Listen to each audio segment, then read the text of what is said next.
I think that's really outdated, isn't it? Like, I think it's properly outdated. I'd say working class. I would say I'm quite middle class. I'd say if I was to identify with a class, I'd say I'm definitely privileged. That is a good question. And one I've never been asked directly before, and there's one I don't really have an answer to. I'll explain why.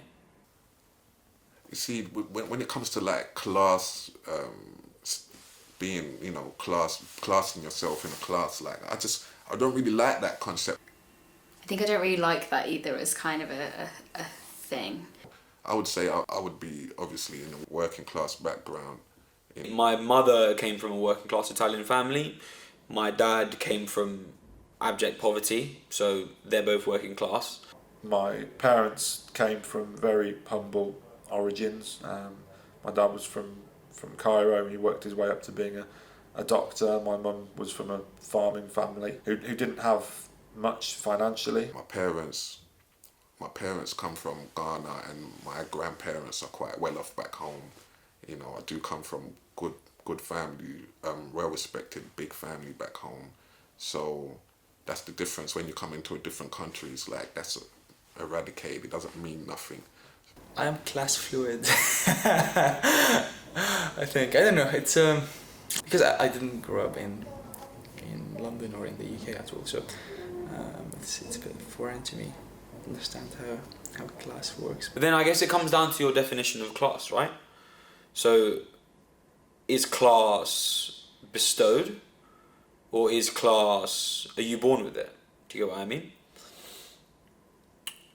Or can class be learned?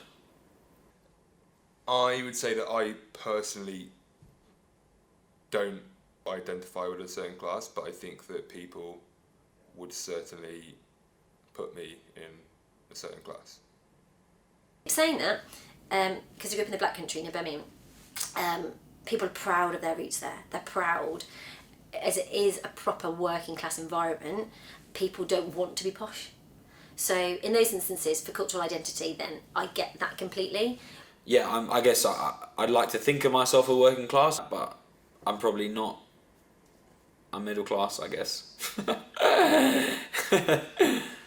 I would say I'm middle class. I'm fortunate enough to have a privileged upbringing.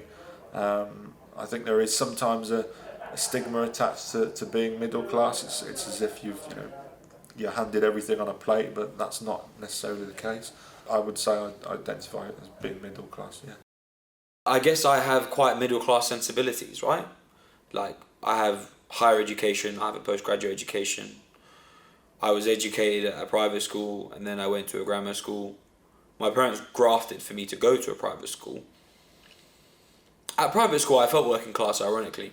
But then outside of private school, I felt very middle class. Yeah, I'd say that I come from working class stock, but with middle class sensibilities. And then I guess the definition is then down to the asker of the question to determine, like, what do you think working class is? Well, I think working class is when you just start school and like you're making friends and everything. I think middle class is like when you're 9 to 11, like in the middle, like age. And then I think upper class is when you're just leaving school and you're getting older, that's why. How class structures work, how I've always known it, is how you're born is the class you're born into, and then despite what you work yourself up towards, you will always be that class. But for example, your children now may be middle class, but you will always be working class. Let me articulate this way. I don't, and I don't want to, because I don't agree with it, and I don't think it defines me, and I think it's far more complex than that, and there's so many different elements that come into that. However, I'm very aware that there is a class system, and I think although we try and portray that it doesn't exist anymore, that it definitely does.